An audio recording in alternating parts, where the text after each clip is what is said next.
Բարև ձեզ, ես Հովհաննես Իշխանյանն եմ,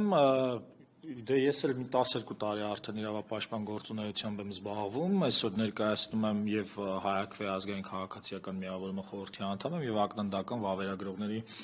համայնքի նախագահ որպես ու բացի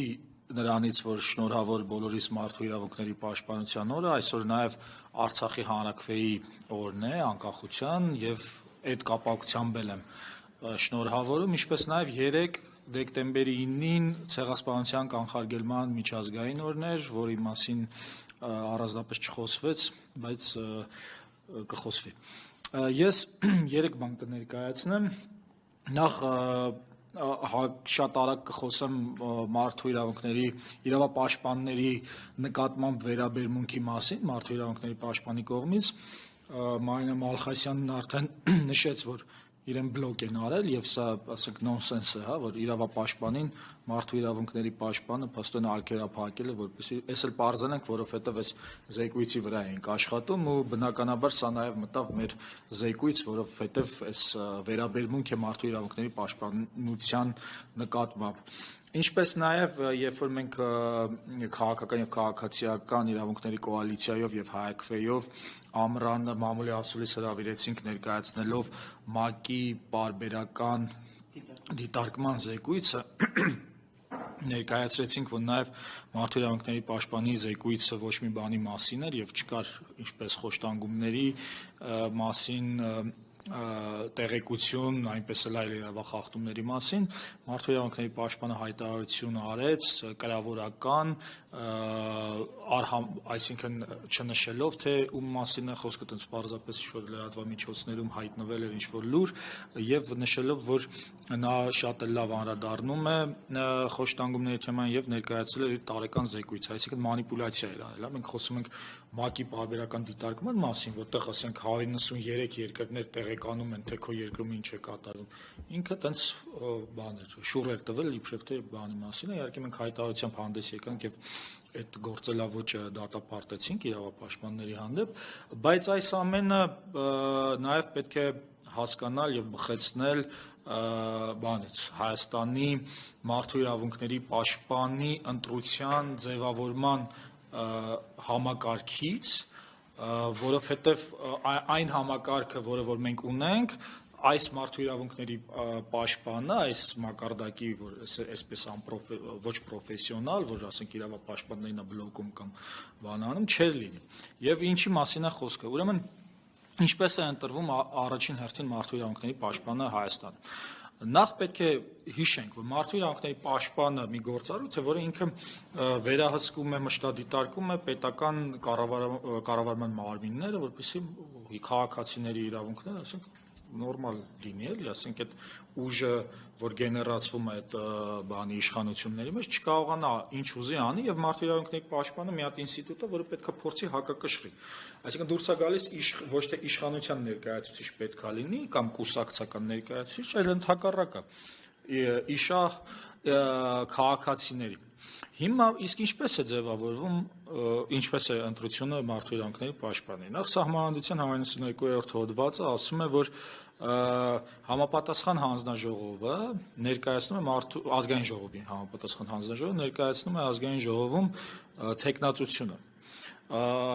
Այս պահին ազգային ժողովի այդ համապատասխան հանձնաժողովը մարդու իրավունքների եւ հանրային հարցերի հանձնաժողովն է, որտեղ բաշխվածությունը հետեւյալն է. 5 հոգի քաղաքացիական պայմանագրից է, 2 հոգի Հայաստան Դաշինքից, մի հոգի պատիվ ունեմից։ Այսինքն դուրս է գալիս, որ 5 հոգին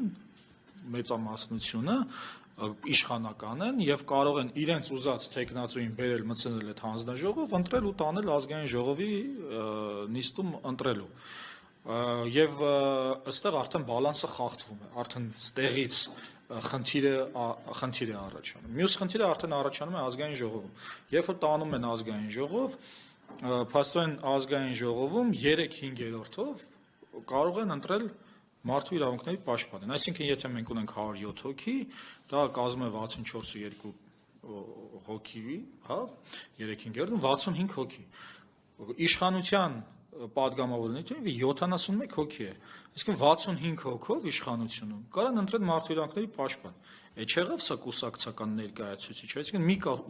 իշխանական կուսակցությունը կարող է ընտրել մարդու, որը պետք է վերահսկի իրենց։ Արդեն ստեղ խնդիրը տեսնում ենք։ Մյուս խնդիրը, որ առկա է, դա այն է, որ իշխանությունը կարող է բերել բանից հենց իր կառույցներում, այսպես ասած, աշխատած մարդու, օրինակ մենք գիտենք Հիմիկլա մարդու իրավունքների պաշտպանը դատախազի տեղակալ է։ Այսինքն դատախազությունից մարդ են բերել, որ զբաղվի մարդու իրավունքների պաշտպանությամբ։ Ուրեմն այս երեք խնդիրները լուծելի են բնականաբար, նախ եւ առաջ այդ համապատասխան հանձնաժողովը, որը պետք է թեկնածությունը առաջադրի, պետք է գոնե բաշխված լինի հավասար, այսինքն թե իշխանության, թե ընդդիմության ներկայացուցիչները հավասար բաշխված պետք է լինեն, իսկ երբ որ արդեն ազգային ժողովում է ընտրություն, բնականաբար պետք է բարձրացվի շեմը, կամ պետք է լինի 70%, որպեսզի ոչ մի կուսակցություն չընտրի, կամ ասենք 4/5-ով լինի, կարծում եմ 70%-ը ավելի հարմար տարբերակ է։ Ինչպես նաև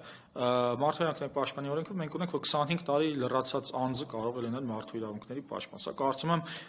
լուրջ վերաբերմունք չի այս ինստիտուտի հանդեպ, որովհետև 25 տարեկանը դեռ պետք է ճանապարհ անցնի, փորձ հավաքի, որպեսզի կարողանա այս պատասխանատու գործունեությամբ զբաղվել։ Ուրեմն այս 4 հիմնական կետերն են հանձնաժողովի կազմը, որտեղ ընդդիմությունը պետք է առավելություն ունենա, չնչին կարող է նույնիսկ վետոյի իրավունք ունենա, ազգային ժողովում ընտրելու շեմը բարձրացնելը, իշխանության ներկայացուցիչ չպետք է լինի, բայց այդ հարցը արդեն հանձնաժողովի հավասարությամբ կարելի է լուծել, ինչպես նաև այդ տարիքի շեմը բարձրացնելը, իդեպ նաև բանով սահմանված է, որ մարդու իրավունքների պաշտպանը պետք է հանրության շրջանում տենց հեղինակավոր կերպար լինի, մենք գիտենք, որ դատախազի տեղակալը այդքան էլ տենց հանրային հեղինակություն չէր ապահովում այս պայմաններում։ Այս երկուսը ամփոփելով նաև ասեմ, որ Հայաքվե ազգային քաղաքացիական միավորումը արդեն սկսել է աշխատել կայք ստեղծելու, այսինքն հարթակ ստեղծելու վրա, որտեղ պետք է ներկայացված լինեն այս վերջին 7 տարիների քաղ բանտարկյալները, քաղ հալածյալները, թվերը, քանի հոգի է, ինչ խղճի բանտարկյալների, այո, այդ լուրջ պակասը հիմա մեր շրջանում եւ դրանով արդեն սկսել ենք զբաղվել եւ հավանաբար մյուս տարի կներկայացնենք այդ կայքը նման միջոցառում կազմակերպելով։